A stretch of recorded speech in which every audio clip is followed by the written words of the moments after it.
Hello and welcome back to English Today. This is the second DVD of the beginner level, and in this DVD you will see 3 more episodes of our story, That's Life. And then in our special TV programs there will be a debate about low-cost airlines and an interview with a sports expert about football training. Then, in the grammar section, we will study the simple present, frequency adverbs, some and any, there is, there are, and also making suggestions. Now remember, if you have problems understanding anything, use the subtitles. Okay, so enjoy studying and have fun.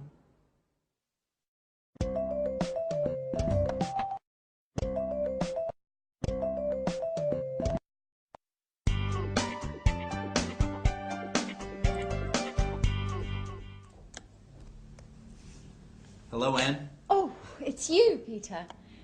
Look, this is it. Look at what?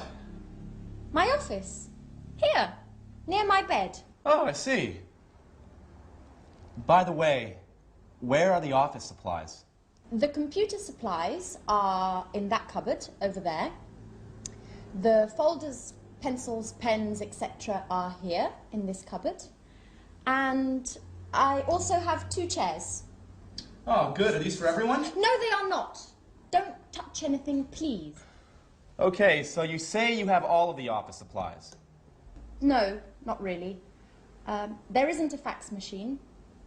There aren't all the programs I need on my computer. And I guess you have an answering machine. Is it useful? I don't need an answering machine. I answer the telephone myself. Okay, you're right. This office is nice. And if you need a fax machine, I have one in my apartment. Oh, thank you. Wait a minute. Something is missing. Where's the coffee machine? All offices have a coffee machine. I'm afraid there isn't one here. There's a staff kitchen on the other side of the house. In the kitchen. We can have some coffee there. Good idea.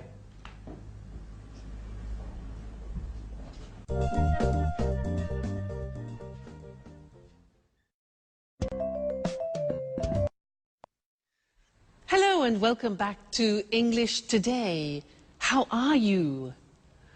Now, in that last episode of That's Life, did you notice that Anne described her office? And the most important thing for Peter was what? The coffee machine. Strange.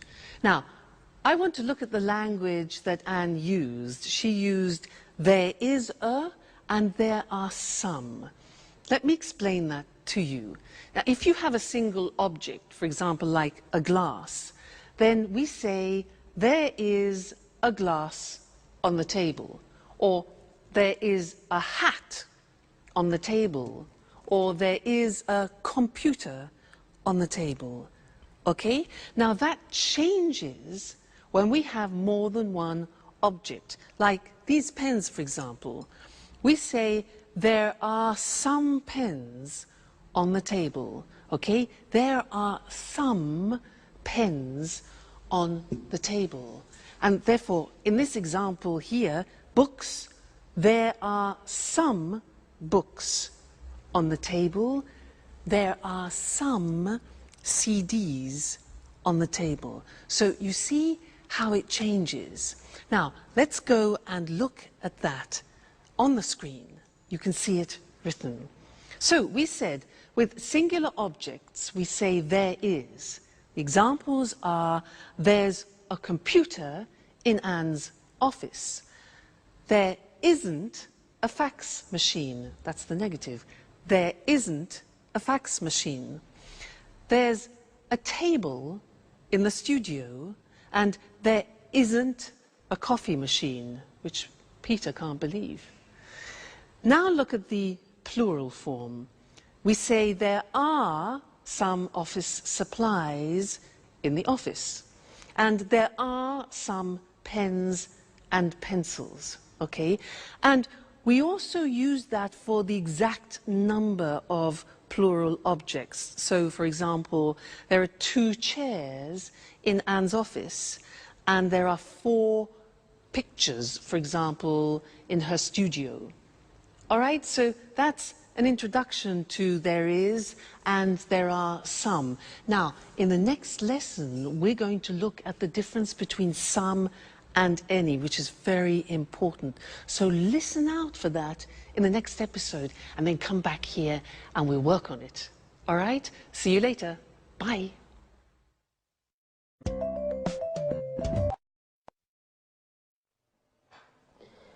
Do you want milk with your coffee? There's a bottle in the back of the fridge. I prefer it without milk, but with some sugar. Oh, I'm afraid there isn't any sugar. Well, that's okay. Black coffee is good too. Do you have any of those great cookies? Oh, yes. There are some cookies over here.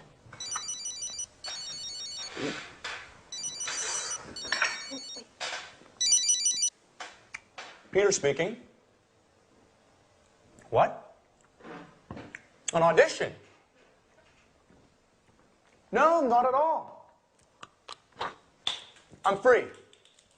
Great. Bye. Well, finally. An audition. Wonderful. When? Next Monday at the Opera Theater. These cookies are fantastic. Are there any more? There are some more in the box. Thank you. Bye, Anne. Time for music. Hey! Take your dirty napkin away from my kitchen!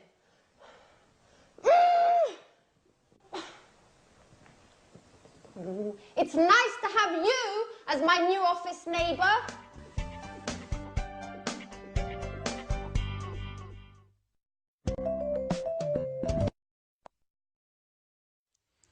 Hi again. Anne's a bit difficult, isn't she? Yeah. Now, this is a lesson about some and any. Remember, Peter said, "Can I have some coffee and some biscuits?" Well, I want to talk to you about that right now. Now, in order to understand some and any, we have to understand the difference between countable objects and uncountable objects. So, these things here are ingredients to make a wonderful English lemon cake. Let's divide them into countable objects and uncountable objects. Let's start with these. Now, these are lemons. Countable means you can count them. Uncountable means you can't count them. Can you count these? Yeah, 1, 2. So, these are countable, so there are some lemons. Now, what about these? These are nuts. Can you count these? Yeah, 1, 2, 3, etc. So they are also countable. So we say there are some nuts on the table. Now, what about this? This is marmalade. Now, can you count marmalade? Well, you can count the container, but not the marmalade inside. So this is uncountable, and we say in English, there is some marmalade. It's a singular verb. So we put it here, it's uncountable. Okay? Now, let's look at this. What's this? This is salt. Salt. Now, is this countable or uncountable for you? Countable or uncountable? Well, it is very difficult to count all the little bits of salt, so this is uncountable. We put it here, all right? Now, next thing, these two, eggs. Countable, uncountable, 1, 2, countable. There are some eggs. This here is spices. Spices. Now, these you can count. So we say there are some spices. What about this? Milk. You can count the bottle, but can you count the liquid? No. So all liquids are uncountable, and we say there is some milk. There is some milk. So singular verb. Put that there. Now, what have we got here? Butter. Butter. Can we count that? Well, we can count a packet, yes, but the butter inside? Exactly, no, we can't count butter. So there is some butter, we put it here. Good. Now, what else have we got? Flour. You know, flour we use to make pizza, to make cakes. Is that countable? Exactly, it's not countable. It's like salt, like sugar, like coffee. So we put this here, uncountable. And the last thing, this. What's this? Water. Is water countable? No, it's not. So water goes with the uncountable. There is some water. It's quite difficult, hey? Let's look at the screen to see that written, all right? And we will do a general summary. So we said countable objects in the plural.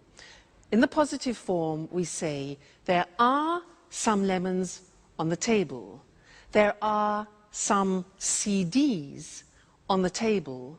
There are some eggs on the table. So that's countable. Now the negative is there aren't any, we use any, there aren't any cigarettes on the table. There aren't any biscuits, important, any for the negative. There aren't any magazines, for example, all right? Now, questions. Here again, we use the word any. We use any in the negative and any in the questions. So, are there any glasses on the table? Are there any books on the table? Are there any pens? All right, so some in the positive, any in the negative, and the question form. Good. Now, let's move on to uncountable objects. These ones here. The examples are, there is, singular verb, some sugar on the table. There is some flour on the table. There is some water on the table. Okay? Negative, again, we use any. We say there isn't any bread on the table. There isn't any wine, a liquid, on the table. There isn't any chocolate on the table, all right? Questions, again, with the singular verb and any. Is there any money on the table? Is there any pasta? Unfortunately not. And is there any beer? Okay? Now, I want to add one more thing to this lesson, and it's the words this, that, these, those. Let me explain. With one object, you say this CD when it's close to you, this CD. But when it's distant from you, far away, you say that CD, this, that. All right? We hear this very often. Let me take two, plural. Now we say these CDs. When they're far from you, we say those CDs. Okay? So these, those, one, this, that.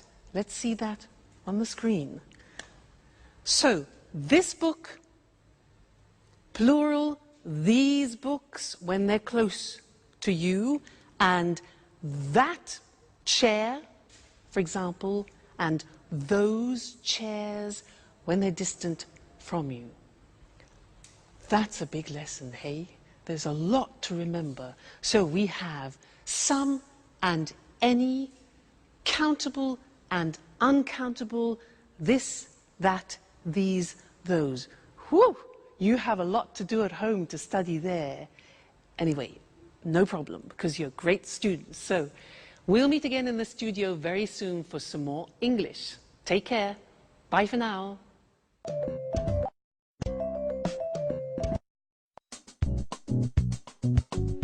Work is so hard, guys.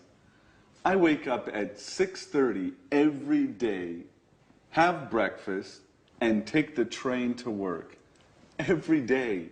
I know. I get up at 7, but I have a friend at work who usually gets up at 6. Why? That's too early. It takes him an hour to drive to work. Wow, that's a long drive. Yes. But he lives in the country. I think he's lucky.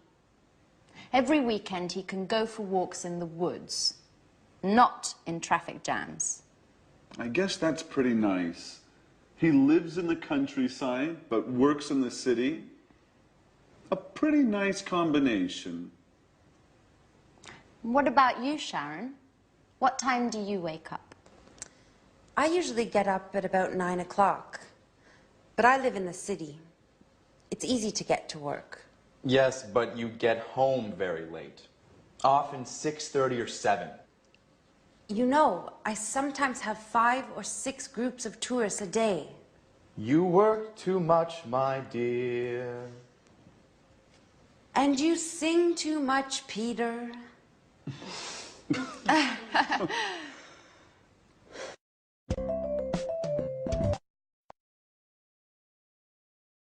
Hello again, and how are you? Now, from that last conversation, we learned that Sharon works too much and Peter sings too much. How about you? Do you work too much? What time do you get up in the morning? 6:45? 7 o'clock? 7:15? 7:30? Well, I'm going to describe my typical day, and I'm going to use the simple present to do that. All right? Well, first, I wake up at 6:45, but I don't get up. I listen to the radio, and I listen to the news. Then after, I slowly get up. That's difficult. And I take a shower. I take a shower. I get dressed. And then I go for a walk with Suki. Then we have breakfast together. She has dog biscuits, and I have toast, marmalade, and butter. Then I go to work on my scooter. Now, my boyfriend has a different day because he goes to work at 8 o'clock at night. Remember, he's a jazz musician. Now, did you notice I said he goes to work? That's because with the third person we add an S, goes. He goes to work at 8 o'clock and he comes home at 3 o'clock in the morning because he plays jazz concerts. Then he goes to bed and he gets up at lunchtime at 1 o'clock. So we meet at dinner, which is, you know, we don't have much time together, but that's life. Now that was the simple present tense, and now we're going to see that on the screen. Very, very important, this grammatical form. So, I work, you work, he, she, it works, she works, it works, we work, you work, they work. Now, very often you forget to put the S on the third person, so I have another teaching assistant who will help you to remember, Mr. Snakes. He is here to help you remember to put the S on the third person. So listen, I work at home, you work every day, He works at night. She works in an office. It works all week. We work together. You work full-time. They work at weekends. So remember, it's not difficult, the simple present in English. I work, you work, he works, she works, it works. Don't forget, Mr. Snake, don't forget the S, the third person. All right? Good. Now, listen to the next episode and try and pick out words like often, sometimes, occasionally, because we're going to study those next. All right? Go and have some fun. Bye.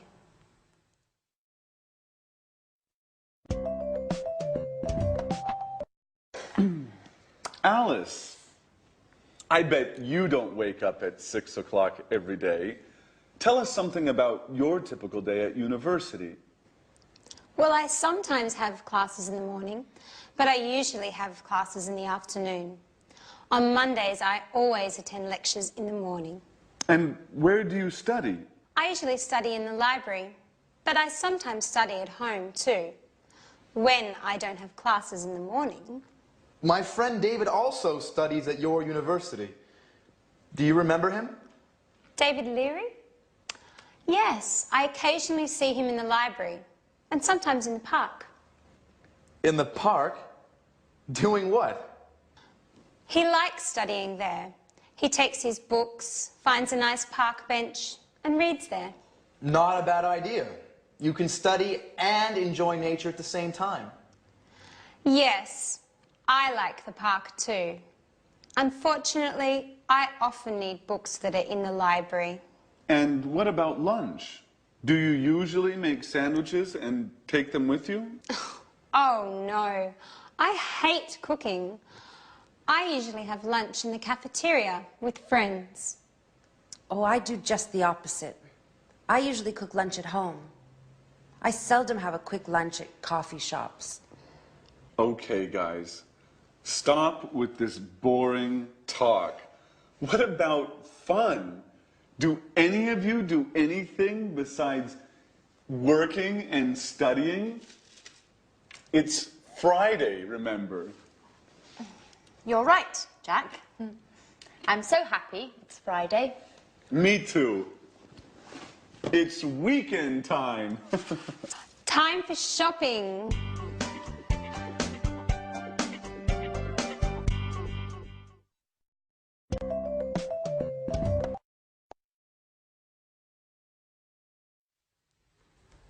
Jack really knows how to provoke Anne, doesn't he?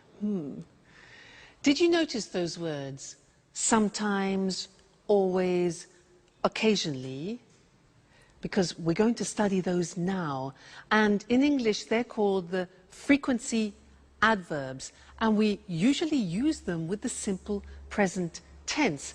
And they describe how many times you do actions, frequency adverbs. Now, to help me introduce them, I have another teaching assistant. This is, ta-da, Mr. Dinosaur. Mr. Dinosaur is here to help you with the frequency adverbs. Dinosaur, D-I-N-O-S-A-U-R.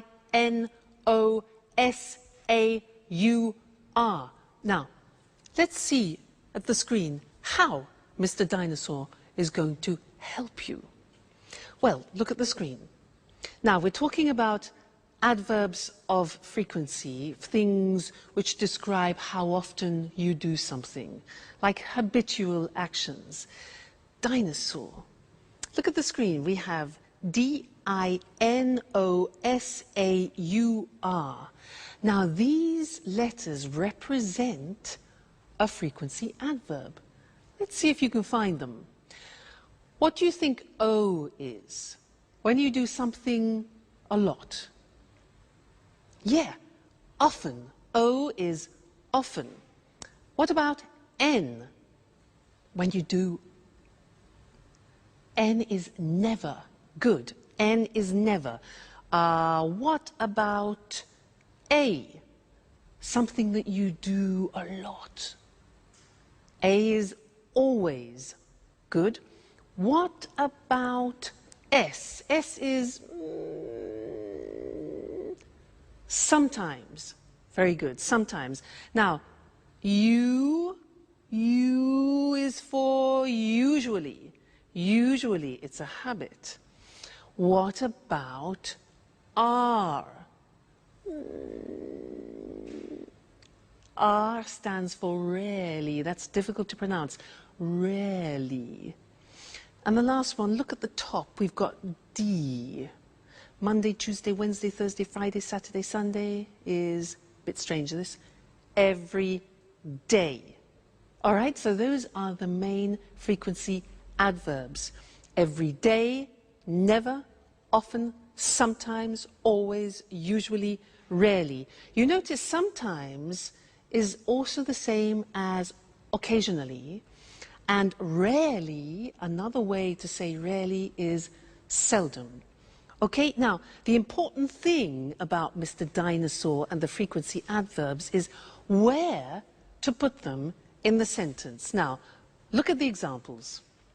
We put them in front of the main verb. So, I never go out. You always arrive late. He usually gets up at 7. She rarely plays tennis. It often rains in England. We sometimes watch TV. You occasionally drink wine. And the last one is different. Every day they drive to work. Usually every day we put at the beginning. But the others are always before the main verb and after the subject. Now, one problem. There is an exception to the rule, which is typical of the English language. And what is the exception? The exception is the verb to be. The verb to be is always an exception in English. Let's see how that works. Look at the example. He isn't often late. We are sometimes in a hurry. You see the position. The position of the frequency adverb is after the verb to be, not before. And that's the rule. So he isn't often late. We're sometimes in a hurry. They're never at home. And I'm always tired. So those are the frequency adverbs, very important, and we use them to describe our habitual actions. Now, in the next episode of That's Life, listen for this word, enough. Enough. It's a very strange word, because we're going to talk about that in the next lesson here in the studio. So, go and see That's Life. Bye.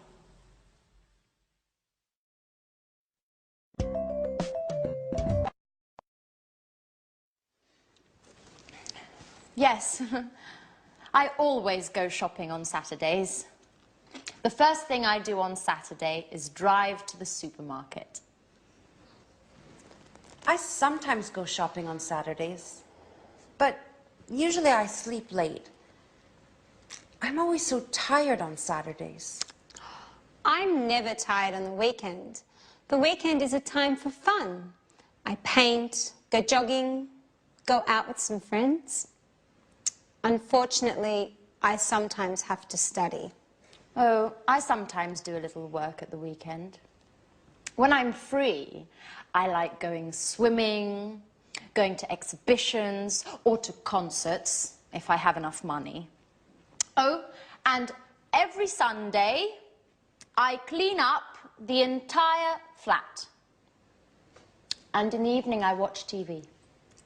Oh, I never watch TV. It's boring. Peter and I like going to the cinema at the weekend. Yes, it's important not to watch too much TV. An hour a day or so, that's enough. Come on, guys. You talk like my grandfather.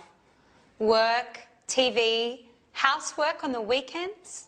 Life is more. I want you to take me to places where young people have fun. Great! Get ready, Grandpa.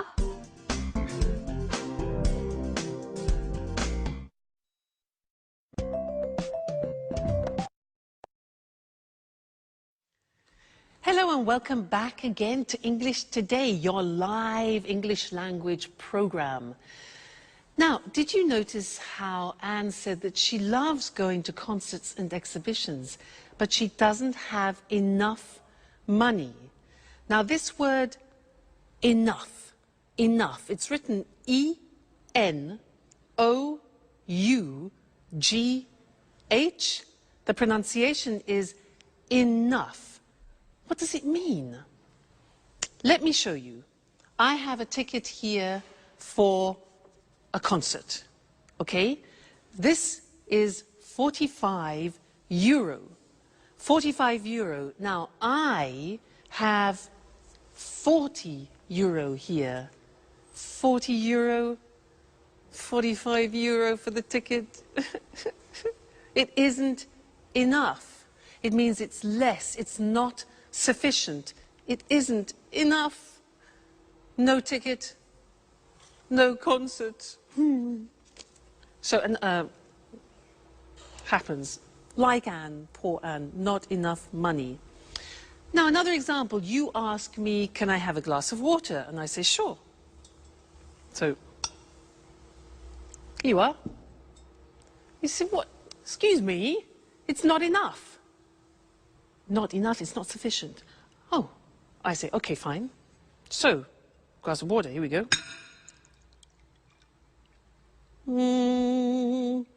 And you say, oh, it's too much. Too much. Now, that is the opposite. When something is in excess, it's too much. Let's go back to the ticket. For example, imagine that the theatre ticket has a discount. Now it only costs 30 euro. 30 euro. I got 40 euro, which is too much. In excess, too much. But that's great. That's not a problem. That's great. I can go to the concert. Okay? So, that's enough, too much. Now, one more word. It's a small word, and it's so. When do we use so? If I say to you, you are so intelligent, that describes an emphasis. You are so intelligent. You could also say, the glass is so full. Okay? So is to express an emphasis of something. So, we've studied enough, too much, and so. Let's look at those on the screen now to help you, okay? Enough, pronunciation, enough, when something isn't sufficient. There isn't enough water in the glass. There isn't enough money. Then we can also use it with an adjective. The glass isn't full enough. After an adjective, it isn't full enough. Let's move on to when we talk about something in excess. So, there's too much water in the glass. There's too much money. Great. There are too many coins. Now, many is because we use it with countable things. There are too many coins. We can use it with an adjective. For example, the ticket is too expensive. The glass is too full. All right? Then the last thing was so. When you want to emphasize something, the ticket is so expensive. The glass is so full, or you are so intelligent. Fantastic. So that's the end of this lesson. Remember, enough, too much or too many, and so. That's it for now, and I'm going to see you again extremely soon. Take care. Bye.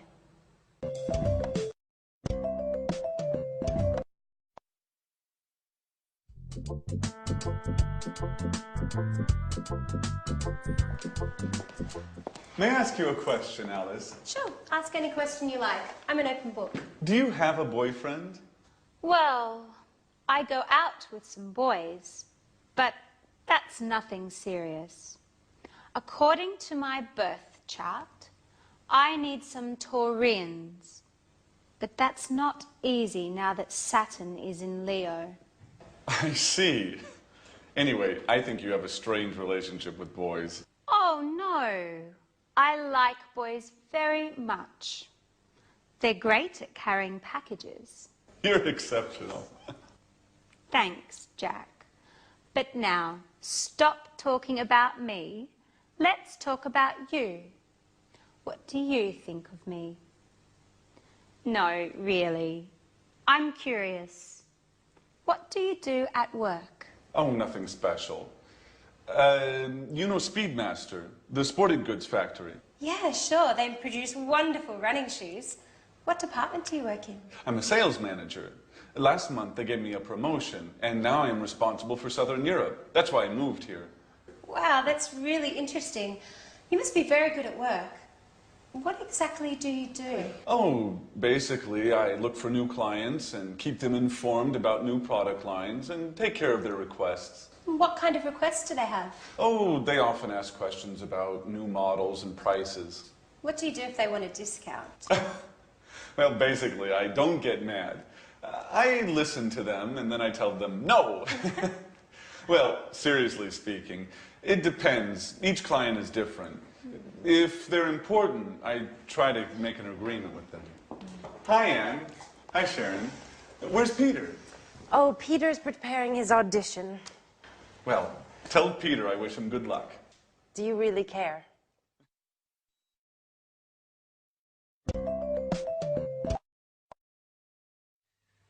Hello and welcome back to English Today for some more live English.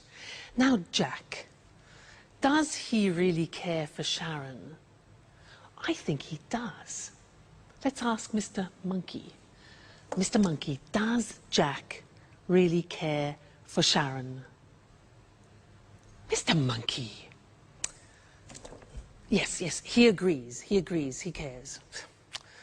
Now, in that episode, there were a lot of questions, and I want to practice that with you now.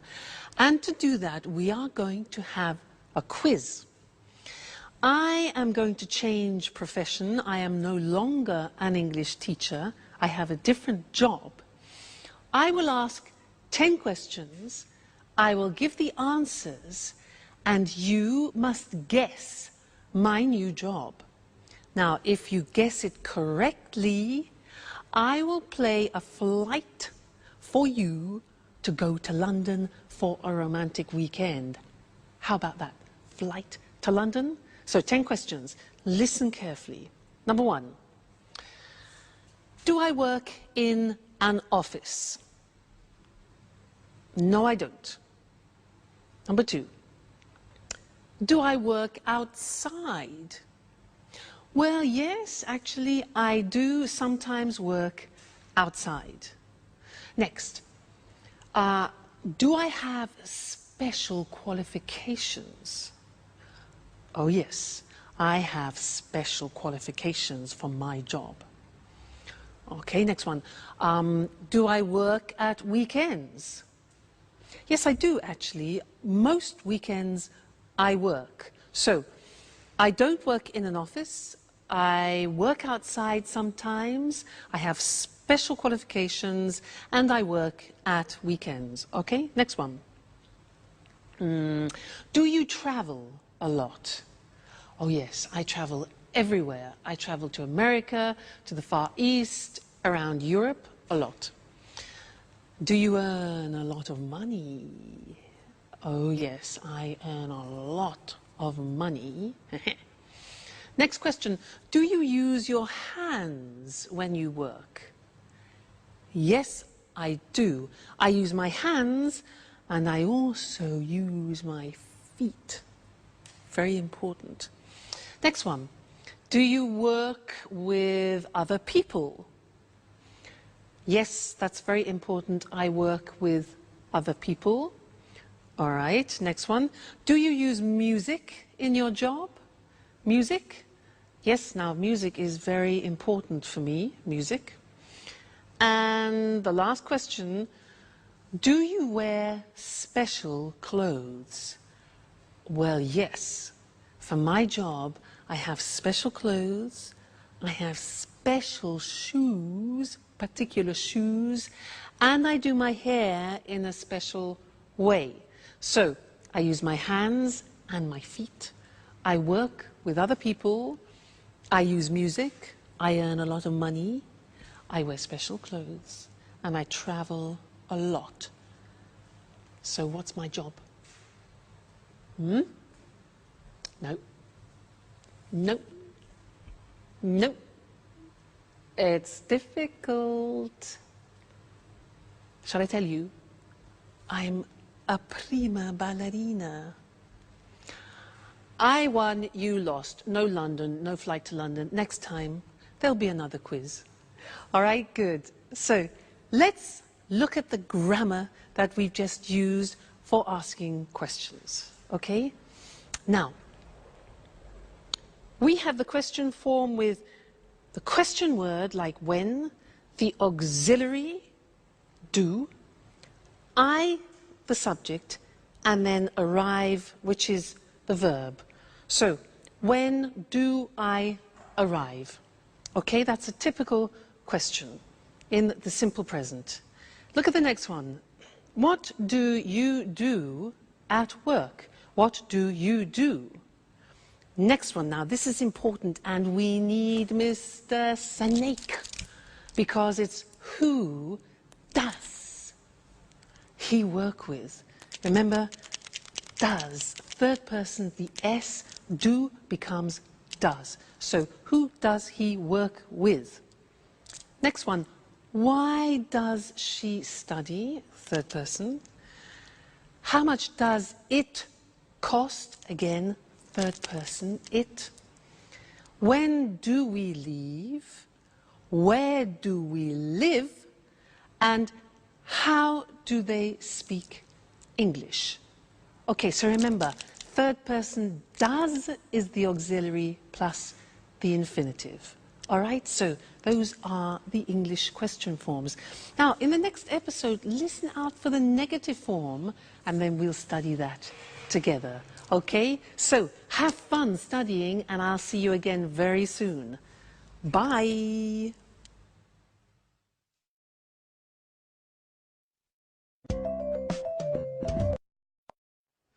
Oh, girls, we're talking about jobs. Tell me about your job, Sharon. What do you do at the moment? That's an interesting question. Really? Why do you say that? Well, you know I have a degree in archaeology, but now I'm doing something quite different. Do you have a part-time job?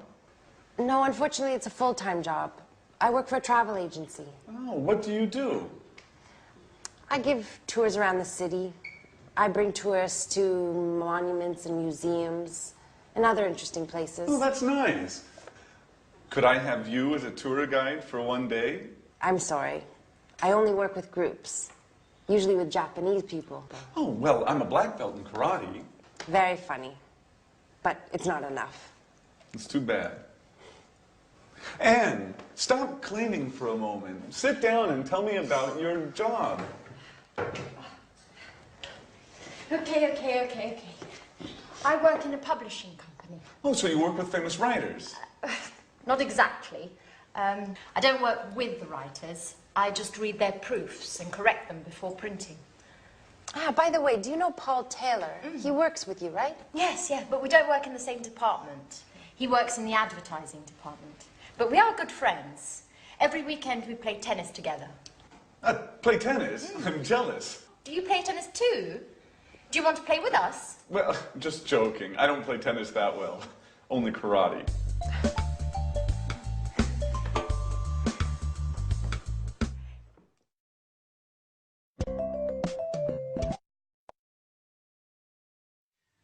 Jack, I don't play tennis very well.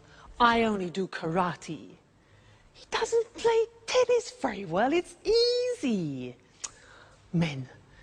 Now, Anyway, it was a good example of the negative of the simple present tense. I don't play tennis very well. Now, I'm going to tell you my typical day again, but in the negative, and listen to the grammatical form, okay? I don't wake up at 6:45. I don't get up after. I don't listen to the radio. Now, don't is do not abbreviated, okay? I don't take a shower. I don't have breakfast with Suki, and I don't have Tok biscuits. Now think of my boyfriend. Let's go into the third person. My boyfriend doesn't go to work at 8 o'clock at night. He doesn't play the saxophone. He plays the double bass. Now, doesn't is does not contracted.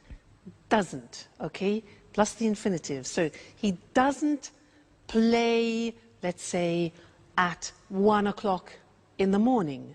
He doesn't come home at 7 o'clock in the evening. So you see, these are examples of the negative form.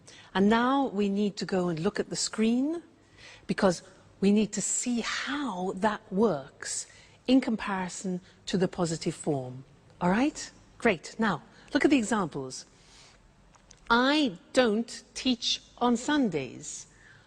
Do not becomes don't. I don't teach on Sundays.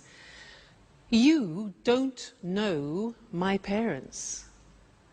Jack doesn't, does not.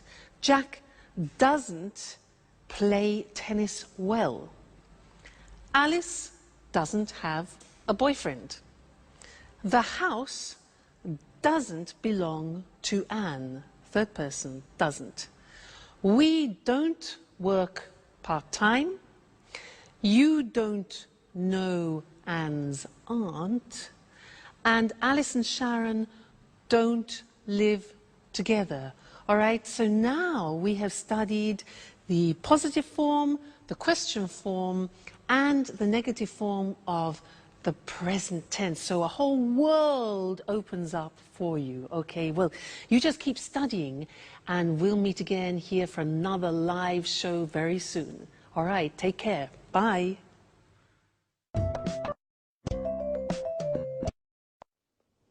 Good evening from Eric Brown. Welcome to another edition of Let's Talk. With me here in the studio are Marie and Tom. Hello, Marie. Hello, Tom.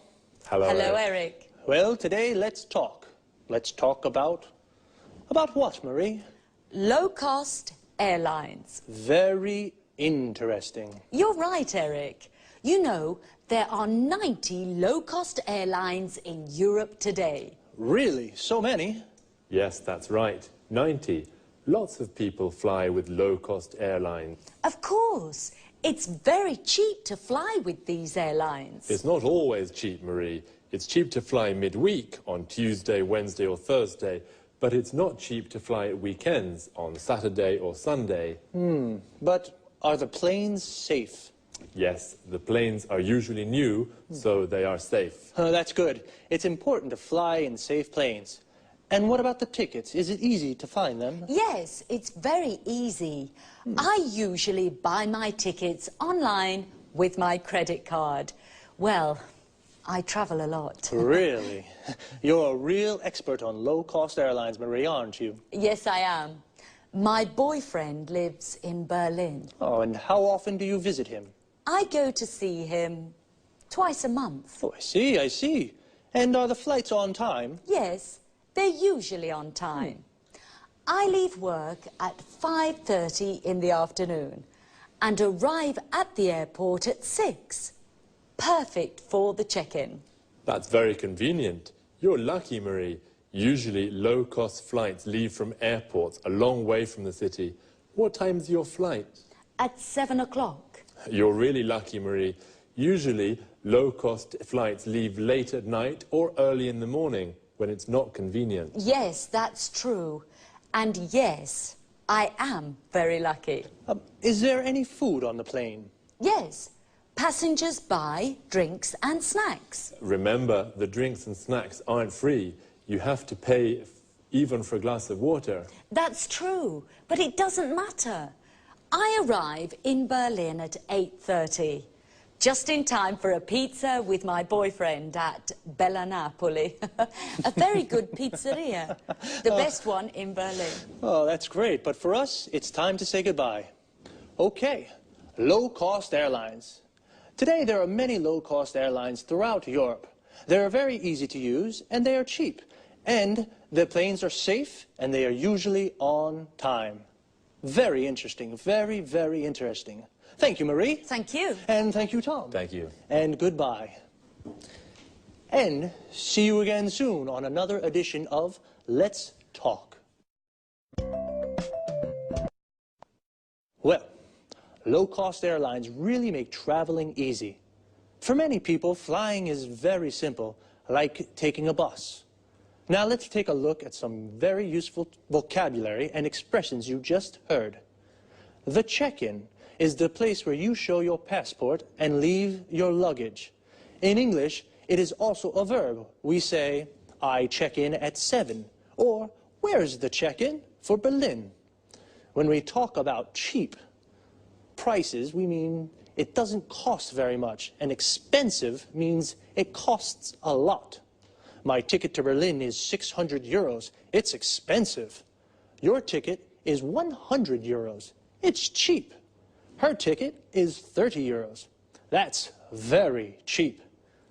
To say what airline we use, we say fly with, followed by the name of the airline.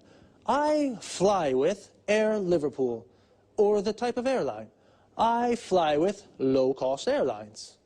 And what about when you want to ask if the plane is late? We can say, are the flights on time? If the flight is at 7 and it goes at 7, it is on time. But if the flight is at 7 and it goes at 10, it's late.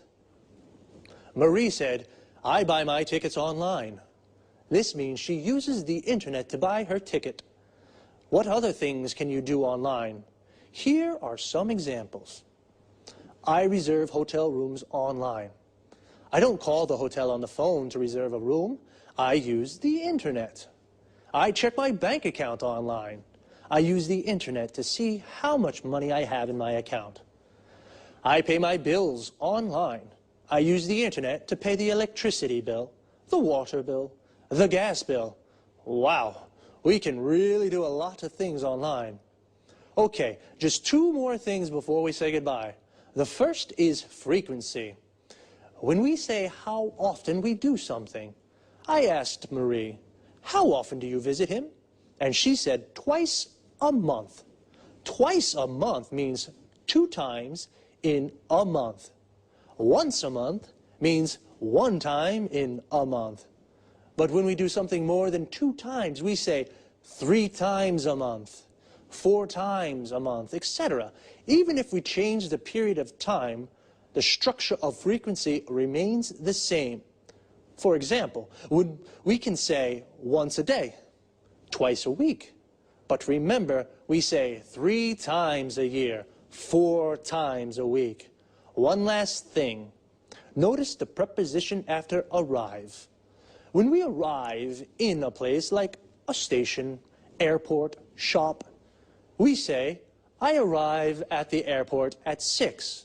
But when we arrive in a city or country, we say, I arrive in Berlin at 8:30. So, we say, I arrive at the station, I arrive at the airport, but I arrive in London or I arrive in Madrid. That's about it for now. Take care and see you soon.